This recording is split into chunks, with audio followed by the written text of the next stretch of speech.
ओम शनि भक्तजनों, आज मैं आपको गीता का 14वां अध्याय और उसका महात्म्य सुनाऊंगा। तो पहले मैं अध्याय स्टार्ट करता हूँ। ठीक है, 14वां अध्याय है ये, 14वां अध्याय। श्री भगवान बोले, ज्ञानों में भी अति उत्तम उस परम ज्ञान को मैं फिर कहूँगा, जिसको जानकर सब मुनिजन इस संसार से मुक्त होकर परम सिद्धि को प्राप्त हो गए हैं। इस ज्ञान को आश्रय करके अर्थात धारण करके मेरे स्वरूप को प्राप्त हुए पुरुष सृष्टि के आदि में पुनः उत्पन्न नहीं होते और प्रलय काल में भी व्याकुल नहीं होते। हे अर्जुन, मेरी महत ब्रह्मरूप मूल प्रकृति संपूर्ण भूतों की योनि है, अर्थात गर्भाधान का स्थान है, और मैं उस योनि में चेतन समुदाय रूप गर्भ को स्थापन करता हूँ। इस जड़ चेतन के सहयोग से सब भूतों की उत्पत्ति होती है। हे अर्जुन, नाना प्रकार की सब योनियों में जो जितनी मूर्तियाँ अर्थात शरीरधारी प्राणी उत्पन्न होते हैं, प्रकृति तो उन सब की गर्भ धारण करने वाली माता है, और मैं बीज को स्थापन करने वाला पिता हूँ। हे अर्जुन, सत्वगुण, रजोगुण और तमोगुण ये प्रकृति से उत्पन्न तीनों गुण अविनाशी जीवात्मा को शरीर में बांधते हैं। हे निष्पाप, उन तीन गुणों में सत्वगुण तो निर्मल होने के कारण प्रकाश करने वाला और विकार रहित है।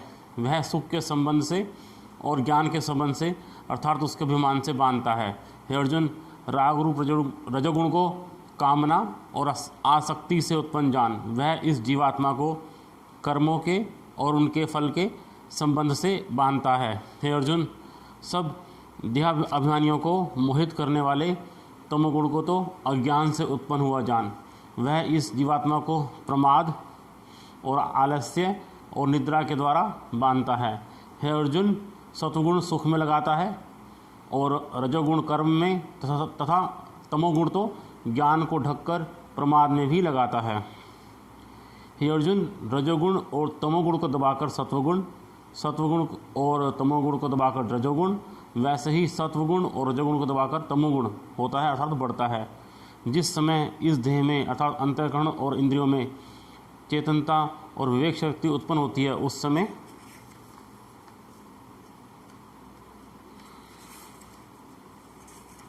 ऐसा जानना चाहिए कि सत्वगुण बढ़ा हुआ है।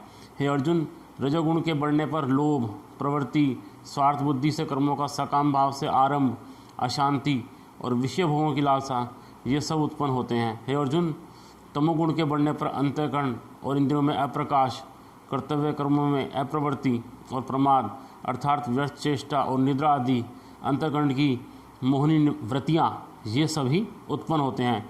जब यह मनुष्य सत्वगुण की वृद्धि में मृत्यु को प्राप्त होता है, तब तो उत्तम कर्म करने वालों के निर्मल दिव्य स्वर्ग आदि लोगों को प्राप्त होता है।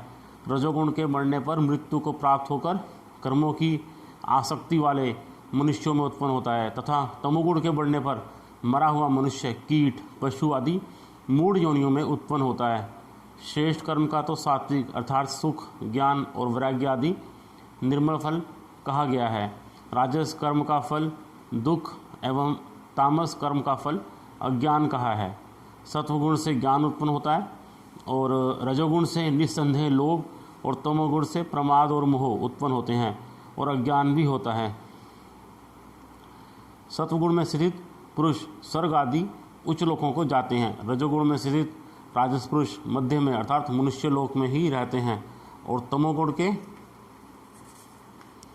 कार्य रूप निद्रा, प्रमाद और आलस्य आदि में स्थित तामस पुरुष अधोगति को अर्थात कीट, पशु आदि नीच योनियों को तथा नरकों को प्राप्त होते हैं। जिस समय दृष्टा इन तीन गुणों के अतिरिक्त अन्य किसी को करता नहीं देखता और तीन गुणों से अत्यंत परे सच्चिदानंद घन स्वरूप मुझ परमात्मा को तत्व से जानता है, उस समय वह मेरे स्वरूप को प्राप्त होता है। यह पुरुष शरीर की उत्पत्ति के कारण रूप इन तीन गुणों को उल्लंघन करके जन्म, मृत्यु, वृद्धावस्था और सब प्रकार के दुखों से मुक्त हुआ परमानंद को प्राप्त होता है।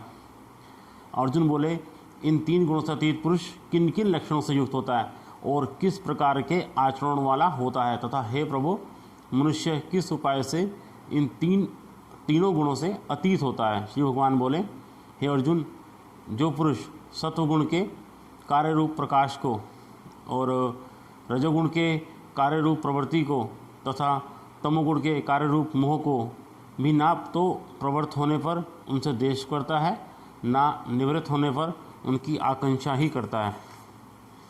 जो साक्षी के सदृश स्थित हुआ गुणों के द्वारा विचलित नहीं किया जा सकता और गुण ही गुणों में बरतते हैं, ऐसा समझता हुआ जो सच्चिदानंद परमात्मा में एक ही भाव से स्थित रहता है, वह उस स्थिति से कभी विचलित नहीं होता। जो निरंतर आत्मभाव में स्थित दुख सुख को समान समझने वाला, मिट्टी पत्थर और स्वर्ण में समान भाव वाला, ज्ञानी प्रिय तथा अप्रिय को एक सम मानने वाला और अपनी निंदा स्तुति में भी समान भाव वाला है, जो मान और अपमान में सम है, मित्र और वैरी के पक्ष में भी सम है एवं संपूर्ण आरंभों में कर्तापन के अभिमान से रहित है, वह पुरुष गुणातीत कहा जाता है। और जो पुरुष अव्यभाविचारी भक्ति योग के द्वारा मुझ को निरंतर भजता है, वह भी इन तीनों गुणों को भली भांति लांघकर सच्चिदानंद घन ब्रह्म को प्राप्त होने के योग्य बन जाता है, क्योंकि उस अविनाशी परब्रह्म का और अमृत का तथा नित्य धर्म का और अखंड एक रस आनंद का आश्रय मैं हूँ। तो ये था गीता का 14वां अध्याय। अब मैं इसका महात्म्य सुना रहा हूँ।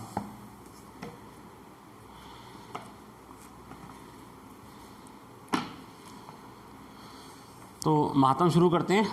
श्री महादेव जी कहते हैं, पार्वती अब मैं भव बंधन से छुटकारा पाने के साधनभूत 14वें अध्याय का महात्म्य बतलाता हूँ, तुम ध्यान देकर सुनो।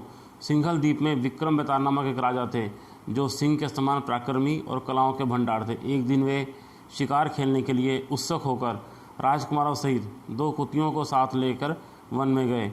वहां पहुंचने पर उन्होंने तीव्र गति से भागते हुए खरगोश के पीछे अपनी कुतियाँ छोड़ दी। उस समय सब प्राणियों को देखते देखते खरगोश इस प्रकार भागने लगा मानो कहीं उड़ गया हो। दौड़ते दौड़ते बहुत थक जाने के कारण वह एक बड़ी खंदक में गिर गया। गिरने पर भी वह कुतिया के हाथ में नहीं आया और उस स्थान पर जा पहुंचा जहां का वातावरण बहुत ही शांत था।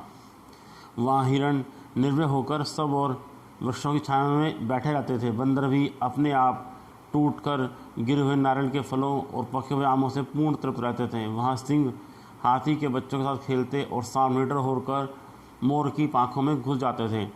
उस स्थान पर एक आश्रम के भीतर वस्त नामक मुनि रहते थे, जो जितेंद्रिय एवं शांत भाव से निरंतर गीता के 14वें अध्याय का पाठ किया करते थे। आश्रम के पास ही वस्त मुनि के किसी शिष्य ने अपना पैर धोया था। वो भी 14वें अध्याय का पाठ करने वाले थे। उसके जल से वहाँ की मिट्टी गीली हो गई थी। खरगोश का जीवन कुछ शेष था। वह हाफता हुआ आकर उसी क्षण में गिर गया। उसके स्पर्श मात्र से ही खरगोश दिव्य विमान पर बैठकर स्वर्गलोक को चला गया। फिर कुतिया भी उसका पीछा करती हुई आई। वहाँ उसके शरीर में भी कुछ कीचड़ के छींटे लग गए। फिर भूख प्यास की पीड़ा से रहित हो कुतिया का रूप त्याग कर अब उसने दिव्यांगना का रमणीय रूप धारण कर लिया तथा गंधर्वों से सुशोभित दिव्य विमान पर आरूढ़ हो वह भी स्वर्गलोक को चली गई। ये देख मुनि के मेधावी शिष्य सब अंदर हंसने लगे। उन दोनों के पूर्व जन्म के वैर का कारण सोचकर उन्हें बड़ा विस्मय हुआ था। उस समय राजा के नेत्र भी आश्चर्य से चकित हो उठे। उन्होंने बड़ी भक्ति के साथ प्रणाम करके पूछा, विप्रवर, नीच योनि में पड़े हुए दोनों प्राणी कुतिया और खरगोश ज्ञानहीन होते हुए भी जो स्वर्ग में चले गए, इसका क्या कारण है? इसकी कथा सुनाइए। शिष्य ने कहा, भोपाल, इस वन में वस्त नामक ब्राह्मण रहते हैं। वे बड़े जितेंद्रिय महात्मा हैं। गीता के 14वें अध्याय का सदा जप किया करते हैं। मैं उन्हीं का शिष्य हूँ। मैंने भी ब्रह्म विद्या में विशेषज्ञता प्राप्त की है। गुरु जी की भांति मैं भी 14वें अध्याय का प्रतिदिन जप करता हूँ। मेरे पैर धोने के जल में लौटने के कारण ये खरगोश कुत्ते के साथ ही स्वर्गलोक को प्राप्त हुआ है। अब मैं अपने हंसने का कारण बताता हूँ। महाराष्ट्र में प्रत्युदक नामक एक महानगर है। वहाँ केशव नाम का एक ब्राह्मण रहता था, जो कपटी मनुष्यों में अग्रगण्य था। उसकी स्त्री का नाम विलोभना था। वह स्वच्छंद विहार करने वाली थी।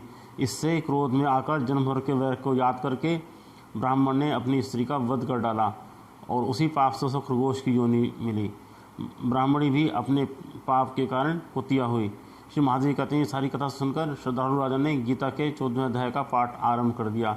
इससे उन्हें परम गति प्राप्त हुई। तो ये था 14वां अध्याय और उसका महात्म। नेक्स्ट वीडियो में आपसे फिर मिलते हैं। मेरे यूट्यूब चैनल को ज़रूर लाइक कीजिए, सब्सक्राइब कीजिए और शेयर कीजिए। धन्यवाद।